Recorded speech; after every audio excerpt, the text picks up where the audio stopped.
बोले बाबा बोले अब मैंने कौन सा काम किया महाकपटी वाला। मैया बोली आपने ऐसी कौन सी दवाई खा रखी है कि आप कभी मरते नहीं हो और मुझे बार बार मरना पड़ता है। प्रभु अगर सच्चा प्रेम करते हो तो वो औषधि मुझे भी खिला दो। भोले बाबा के नेत्र सजल हो गए। देवी मैंने तो एक अद्भुत अमृत का पान किया है और इस अमृत का पान करने से मेरा जन्म मृत्यु नहीं होता।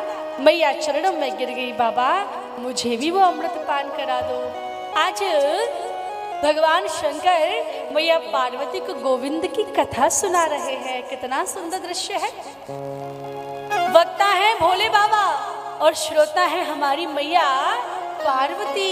और मैया बड़े ध्यान से कथा सुन रही है। अब बाबा है ना नेत्र बंद करके कथा सुनाते हैं। तो बाबा ने कहा देवी तुम कथा सुन रही हो कि नहीं सुन रही मुझे कैसे पता, हमें कैसे पता चलेगा। तो मैया बोली मैं बीच बीच में ऊँ बोल दूंगी तो समझ लेना मैं बैठी हूँ। तो आज भोले बाबा वक्ता बनकर बैठी है, मैया पार्वती श्रोता बनी है। कैलाश पर्वत पर कथा प्रारंभ हुई है। लेकिन मैया पार्वती के साथ साथ वहां पर कोई और भी कथा सुन रहा है।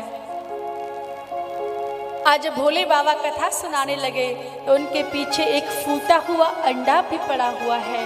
कहते हैं कि पहले दिन की कथा का जब विश्राम हुआ, कथा के प्रभाव से अंडा साबुत हो गया, उसमें जीव प्रकट हो गया।